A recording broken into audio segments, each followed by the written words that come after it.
Matthew Gross said. "We have entered the system."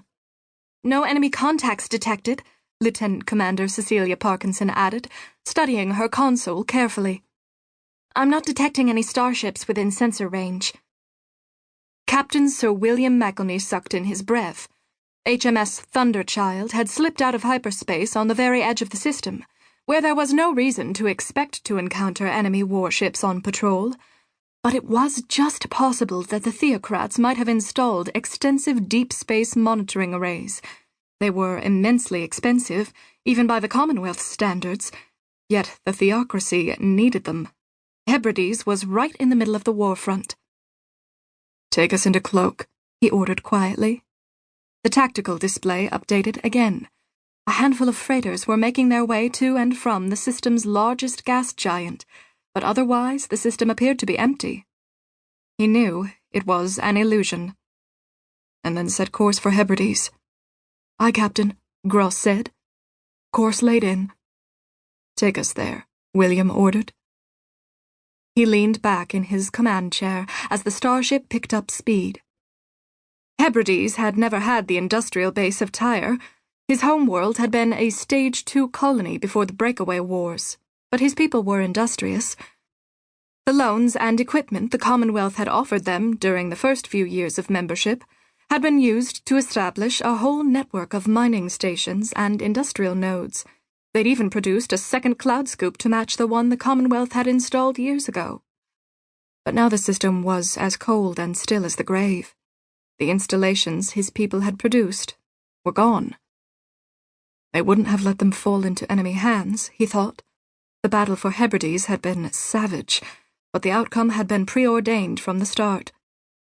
They'd have destroyed everything that couldn't be removed before it was too late. He couldn't help feeling a wave of nostalgia mixed with an odd sense that he no longer fit in on his home world.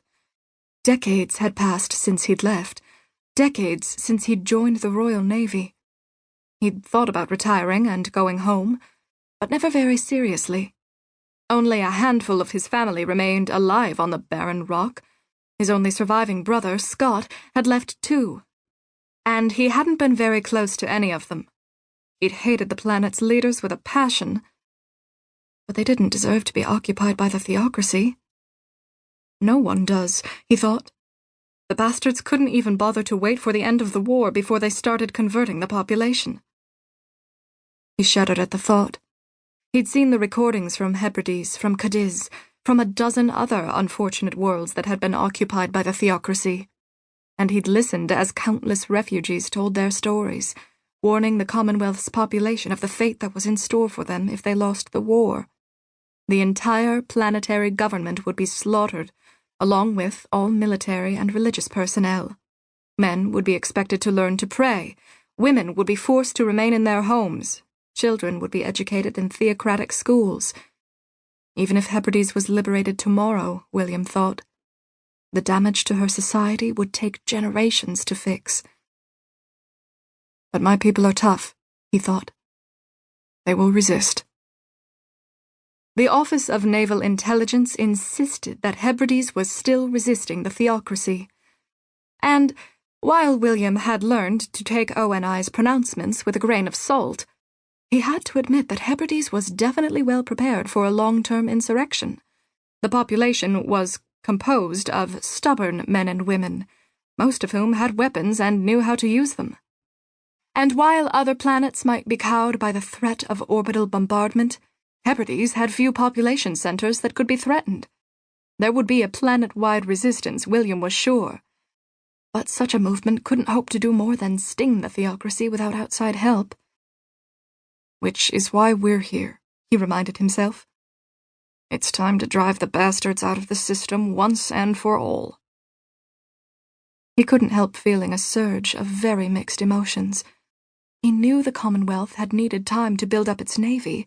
He knew the Commonwealth needed to protect the Stage 4 and Stage 5 worlds ahead of the others, but he still couldn't help feeling as though his adopted government had left Hebrides to suffer. Hebrides had nothing save for location, and realistically it didn't have enough of a location to make up for its other defects. Liberating his homeworld had always been a very low priority.